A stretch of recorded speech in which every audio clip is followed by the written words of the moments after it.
फिलिपकारांक पावलुचें पत्र आवेसवर 2. जेजूची देख ल्हानविकाये वरवीं व्हडपण.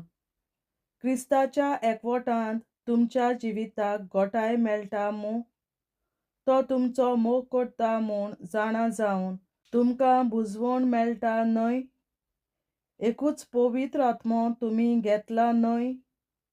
तुमकां एकामेकाची आपुरबाय आसा आनी एकामेकाची कोणवालाय दिसता तशें जाल्यार एक चित्ताची, एकाच मोगाची, एकाच मोनाची आनी एकेच खोशयेची जायात.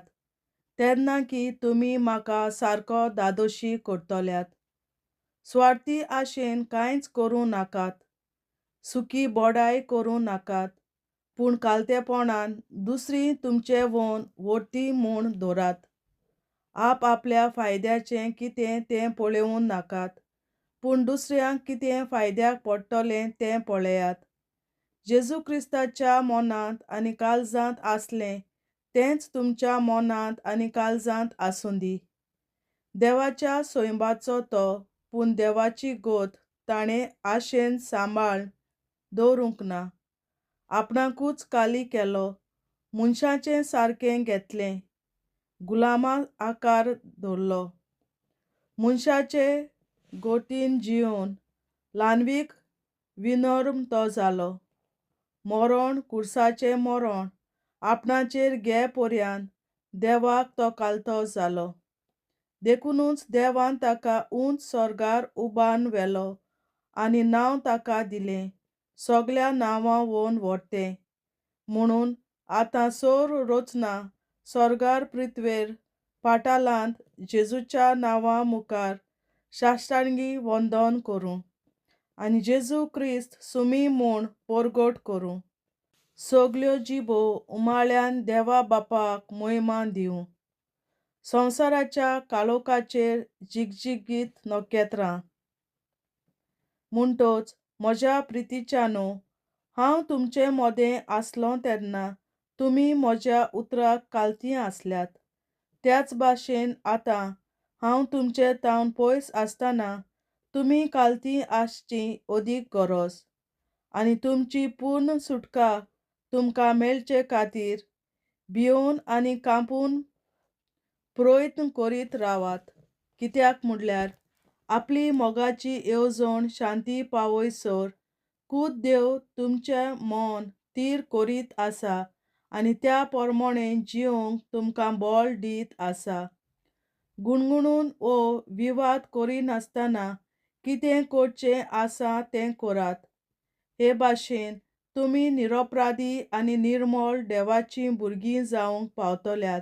खोटे आनी भासकोळ पिणके मोदें कोत नासलोलीं जिगजिगत्या नखेत्रां वरी तुमी संवसारांत पडजोडूंक जाय आनी जिविताचें उतर तांकां दितना तुमी ताचे मोदें मळबार जिगजिगत्या नखेत्रां सारकीं जावंक जाय.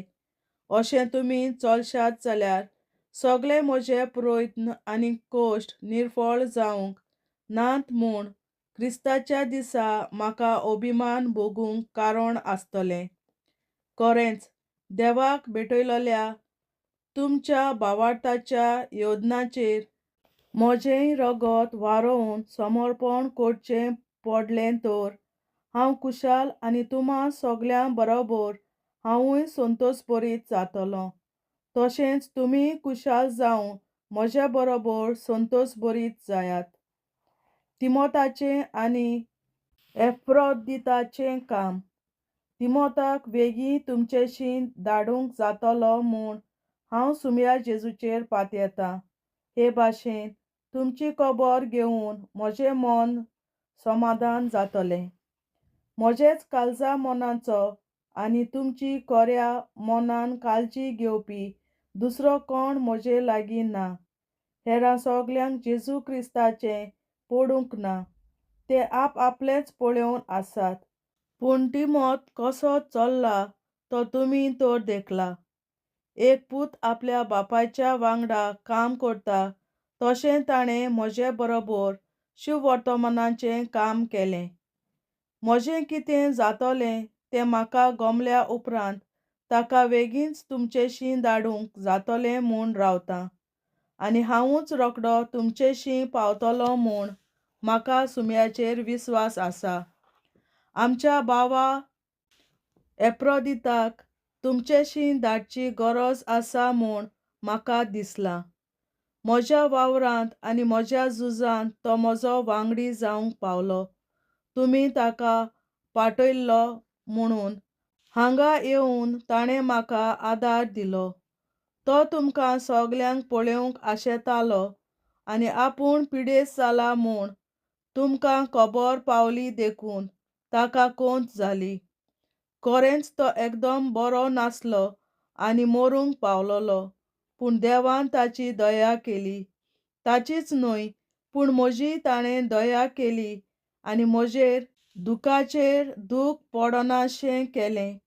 देखून जाता तितले बेगीन ताका तुमचेशी धाडूंक अदिकूच हांव आंवडेतां, कित्याक ताका पळोवन तुमी नव्यान कुशाल जातल्यात आनी म्हजे खोंतींत म्हाकाय बुजवण मेळटली. म्हणटच सुमया सवें सगले कुशालकायेन ताका घेयात. ताचे असल्या सगल्या मनशांक मान दियात. तुमच्यान म्हाका दिवंक जायनासलो तो आदार दिवंक ताणें आपलो जीव संकश्टांत घालो आनी असो क्रिस्ताच्या कामा खातीर तो मरूंक पावलोलो. देवाचें उतोरें. देवाचे व्हड उपकार.